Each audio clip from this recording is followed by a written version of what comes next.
In early 2025, Canadian politics was upended when Prime Minister Justin Trudeau resigned after a decade in power, marking the end of an era that had shaped the nation's identity and direction. Trudeau's departure sent shockwaves through the political landscape, leaving many Canadians reflecting on his legacy and the challenges that lay ahead. The Liberal Party, suddenly leaderless, found itself in a state of crisis and uncertainty, scrambling to regroup as the opposition sensed opportunity.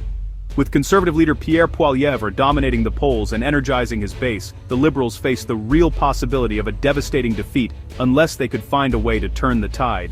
Enter Mark Carney, former Bank of Canada and Bank of England governor, a respected technocrat with no political baggage. Carney's reputation for steady leadership and economic expertise made him an intriguing choice at a time when Canadians were craving stability and fresh ideas.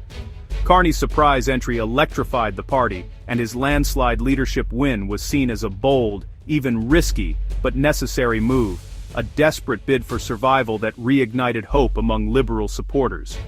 Wasting no time, Carney called a snap election for April, betting on a short, high-stakes campaign to reset the narrative and catch the opposition off guard.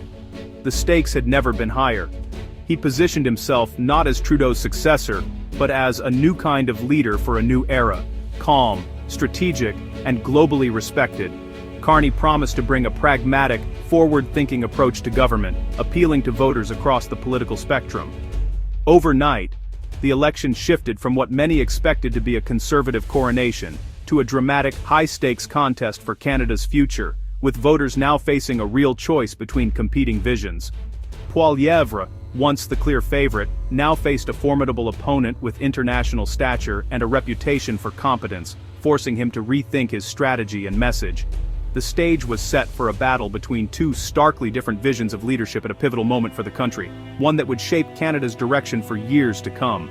The election's backdrop was a crisis with the U.S. after Donald Trump's return to the presidency. Almost overnight, the relationship between the two countries shifted from friendly cooperation to tense confrontation, sending shockwaves through both governments and ordinary citizens alike. Trump's new tariffs on Canadian goods shattered decades of partnership, sparking outrage and a surge of nationalism across Canada. Businesses faced sudden uncertainty, and workers worried about their jobs as cross-border trade ground to a halt. The economic pain was felt in every province, fueling a sense of injustice and betrayal. His offhand remarks about Canada becoming the 51st state were seen as a deep insult, igniting a wave of patriotic defiance. Canadians from all walks of life took to social media and the streets, voicing their anger and pride in their country's independence. Canadians boycotted American products and booed the U.S. anthem at hockey games, expressing anger from the ground up. Local businesses promoted homegrown goods, and communities rallied together, determined to show that Canada would not be pushed around. Suddenly, the election was no longer about healthcare or taxes. It was about defending Canadian sovereignty. The conversation shifted, and every candidate was forced to address the growing sense of national urgency. The Trump factor unified Canadians, making resistance to U.S. pressure a national imperative. Across the country, people set aside their differences, coming together in a rare display of unity and resolve. Party leaders now faced a new test: who could stand up to Trump and protect Canada's independence? Debates grew heated as each candidate tried to prove their strength and vision for the nation's future. Voters demanded not just policy, but strength and dignity on the world stage. The public wanted leaders who could defend Canadian values and stand firm in the face of foreign pressure. The central question became clear: who could defend Canada's honor in a turbulent world? The answer would shape the country's identity for years to come. The stakes of the 2025 election had never been higher, as Canadians prepared to make a choice that would define their nation's future on the global stage.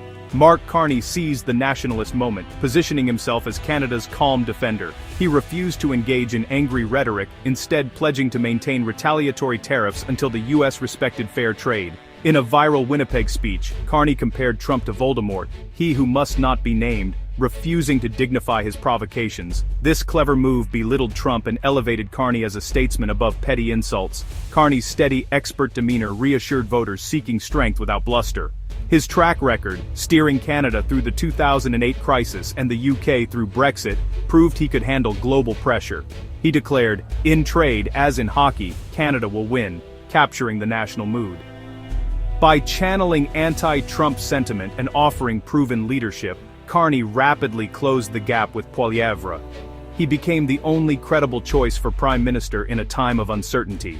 Pierre Poilievre's populist surge had seemed unstoppable, fueled by anger over inflation and Trudeau's legacy. But as anti-Trump nationalism swept the country, Poilievre's combative style became a liability. Voters questioned whether someone so similar to Trump could stand up to him.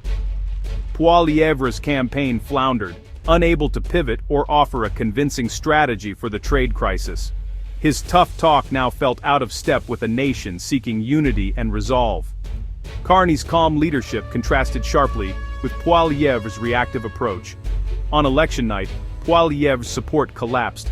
He even lost his own seat. The populist wave was no match for the patriotic unity Carney inspired.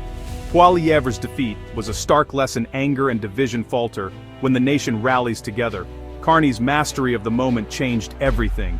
Carney's appeal rested on his unmatched global experience. As Bank of Canada governor, he guided the country through the 2008 financial crisis, earning widespread respect. In London, he steered the Bank of England through Brexit, mastering high-stakes negotiations and global diplomacy. For voters, this was proof he could handle the U.S. trade war with skill and composure. His background at Goldman Sachs and the UN showcased his breadth beyond economics. He understood climate, security, and global markets.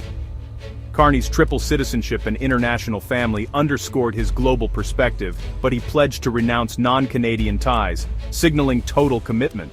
He embodied the modern, worldly leader Canada needed. His life and career seemed a perfect preparation for this crisis. Voters saw in him the architect of confidence for a new era. Carney's campaign was about more than resisting Trump. It was a blueprint for Canadian independence. He vowed to keep tariffs on U.S. goods, using Canada's energy resources as leverage for fair trade. Carney pushed to expand trade with Europe, reducing reliance on the U.S., and positioning Canada as a global player. He prioritized Arctic security, investing in surveillance and military presence as climate change opened new frontiers. While tough on trade, he stressed continued cooperation with the U.S. on continental defense. This pragmatic, three-pronged vision, energy leverage, trade diversification, and Arctic security, offered a path to true sovereignty. Voters wanted more than anger. They wanted a credible plan for the future. Carney delivered, promising a confident, independent Canada on the world stage. His vision resonated with a country ready to chart its own course. On April 28, 2025, Canadians delivered a stunning verdict. Mark Carney and the Liberals surged to a decisive victory, sending shockwaves through the political landscape. The country watched as the results rolled in, signaling a dramatic shift in the nation's direction. The result was more than just a win. It was a mandate for unity and a bold new direction, rejecting the politics of division and embracing a spirit of statesmanship. Canadians from coast to coast rallied behind a vision of hope, progress, and togetherness.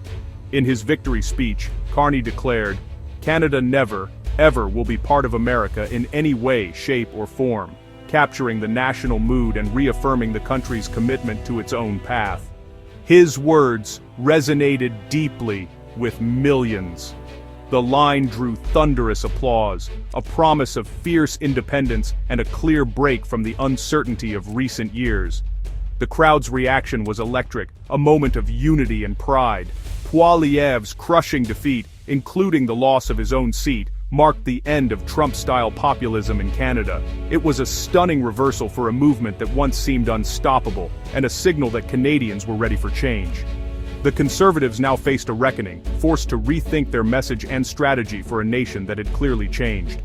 The party's future was uncertain, and its leaders were left searching for answers in the aftermath of defeat. Carney's genius was reading the national mood and offering calm, competent leadership when it was needed most. He connected with Canadians on issues that mattered, promising stability and a steady hand.